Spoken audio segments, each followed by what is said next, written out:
सभी को नमस्कार।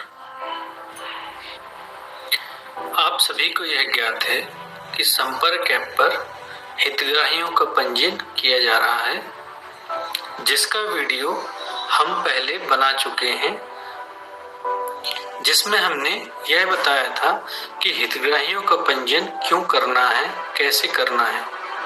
हितग्राहियों के पंजीयन से संबंधित वीडियो का लिंक इस वीडियो के डिस्क्रिप्शन बॉक्स पर मिल जाएगा। हितग्राहियों के पंजीयन में हमें जो समस्या सबसे ज्यादा प्राप्त हो रही है वह यह है कि हितग्राहियों को डिलीट कैसे करना है। आप सभी ने कमेंट बॉक्स पर सबसे ज्यादा डिलीट करने की समस्या को बताया था, परंतु संपर्क ऐप पर डिलीट का ऑप्शन काम नहीं कर रहा था।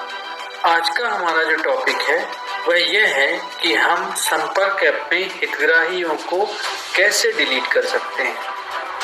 परंतु यदि आपने अभी तक हमारे इस YouTube चैनल को सब्सक्राइब नहीं किया है तो अवश्य सब्सक्राइब करें तथा घंटी के निशान को दबाएं, जिससे हमारे द्वारा जारी किए जा रहे सभी वीडियो आपको तुरंत प्राप्त हो जाएंगे। तो आइए हम देखते हैं कि संपर्क ऐप में किसी भी हितग्राही को, चाहे वह 0 से लेकर 6 वर्ष का बच्चा हो, चाहे गर्भवती माता हो, चाहे धात्री माता हो, उसको हम संपर्क ऐप में डिलीट कैसे करते हैं यह जानते हैं।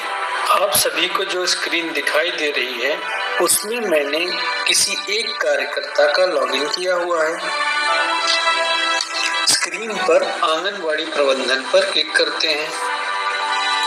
उसके बाद अगली स्क्रीन पर आप देख रहे हैं कि जो पहला ऑप्शन है वह हितग्राही प्रबंधन आ रहा है।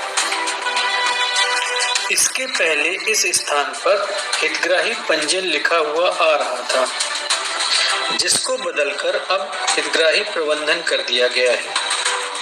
यदि आपको यह ऑप्शन दिखाई नहीं दे रहा है तो आपको संपर्क ऐप को अपडेट करना होगा। वो कैसे करना है आइए मैं आपको दिखाता हूँ। सबसे पहले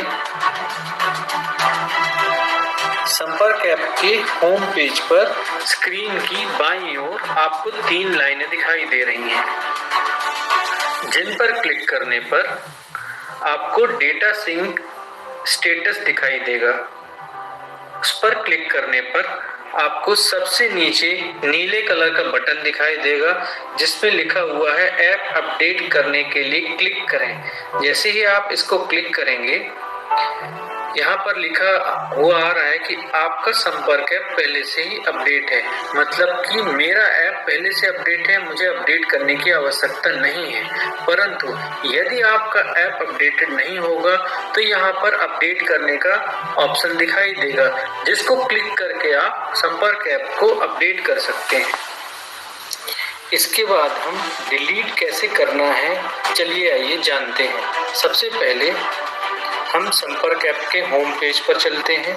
उसके बाद आंगनवाड़ी प्रबंधन पर क्लिक करते हैं। आप देखेंगे कि सबसे पहला ऑप्शन जो हितग्राही प्रबंधन दिखाई दे रहा है, जो कि अपडेटेड संपर्क ऐप पर ही आएगा। यदि आपका ऐप पुराना है या अपडेट नहीं हुआ है तो कृपया पहले जो मैंने प्रक्रिया बताई है उससे अपडेट करने के बाद में हितग्राही प्रबंधन का ऑप्शन दिखाई देगा। जैसे ही आप हितग्राही प्रबंधन पर क्लिक करते हैं, सबसे ऊपर आपको हितग्राही पंजीयन का बटन दिखाई देगा तथा उसके नीचे प्रसव की जानकारी कैसे भरना है, गर्भपात की जानकारी कैसे भरना है तथा 0 से लेकर 6 वर्ष के कितने बच्चे हैं, महिलाएं कितनी हैं तथा 6 वर्ष से जो बड़े बच्चे हैं वो कितने हैं, उनकी सूची यहाँ पे आपको दिखाई देगी। इनके बारे में हम पृथक से वीडियो बनाएंगे, परंतु आज का हमारा जो टॉपिक है वो है हितग्राहियों को डिलीट कैसे करना है। आइए समझते हैं। तो सबसे पहले सबसे ऊपर के बटन हितग्राही पंजीयन पर क्लिक करते हैं। आप जैसे ही हितग्राही पंजीयन पर क्लिक करेंगे, आपको वही 3 विकल्प 6 माह से 6 वर्ष के बच्चे, गर्भवती माता, धात्री माता दिखाई देंगे। यदि आपको बच्चों को डिलीट करना है तो आप बच्चों के विकल्प पर क्लिक करेंगे। आपने जैसे ही बच्चों के विकल्प पर क्लिक करा, आपके द्वारा भरे गए सारे बच्चे आपके सामने दिखाई दे रहे हैं और उसमें डिलीट का बटन भी दिखाई दे रहा है। आप सभी के द्वारा यह समस्या से अवगत कराया गया कि डिलीट का बटन दबाने पर बच्चा डिलीट नहीं हो रहा है। उसका कारण मैं आपको बताता हूं, जो कि मैंने पहले वीडियो में भी बताया था कि यदि आपने बच्चे का अभी पंजीयन किया है और आपने उसकी सेवाओं की एंट्री, चाहे वो नाश्ता हो, चाहे वो वजन लेने की सेवा हो, चाहे वो THR हो, वहां कहीं भी आपने इसकी एंट्री नहीं करी है तो बच्चा डिलीट के बटन से डिलीट हो जाएगा। परंतु यदि आपने कहीं भी इस बच्चे को सेवा दे दी है, चाहे वो नाश्ता भोजन में, चाहे वजन लेने में, तो ये बच्चा फिर डिलीट नहीं होता था। इसी प्रक्रिया को हमने आगे बढ़ाते हुए ऐप में संशोधन किया है। अब यदि आप किसी बच्चे को सेवा दे चुके हैं और आपने अगर उस बच्चे को डिलीट करना चाहते हैं, तो आप जैसे ही डिलीट के बटन को क्लिक करेंगे, आपको समक्ष एक बॉक्स दिखाई देगा जिसमें पूछा जाएगा कि क्या आप बच्चे को डिलीट करना चाहते हैं। आपने जैसे ही डिलीट करें पर क्लिक किया, आपके समक्ष यहाँ पर कुछ प्रश्न दिखाई देंगे। पहला प्रश्न, क्या आप बच्चे का नाम दिखाई दे रहा है को अपने केंद्र से हटाना चाहते हैं? आपने कहा हाँ। यदि आप नहीं करेंगे तो ये आगे नहीं बढ़ेगा। आप हटाने के लिए चूंकि यहाँ पे आए हैं तो आप करेंगे हाँ। जैसे आप हाँ करेंगे, अगला क्वेश्चन आएगा, क्या यह पंजीकरण गलती से हुआ है? आपने कहा कि हाँ, तो यहाँ पर सुरक्षित करने का बटन आएगा। अगर आपने बोला कि नहीं, ये गलती से पंजीकरण नहीं हुआ है, तो आप नहीं करेंगे तो यहाँ दिखाई देगा कि क्या यह सदस्य स्थायी रूप से आंगनवाड़ी क्षेत्र छोड़कर चला गया है। आप कहेंगे हाँ, तो ये सुरक्षित बटन आएगा। अगर आप बोलेंगे नहीं, तो यहाँ पे अगला जो क्वेश्चन है वो आएगा कि क्या हितग्राही की मृत्यु हो गई है।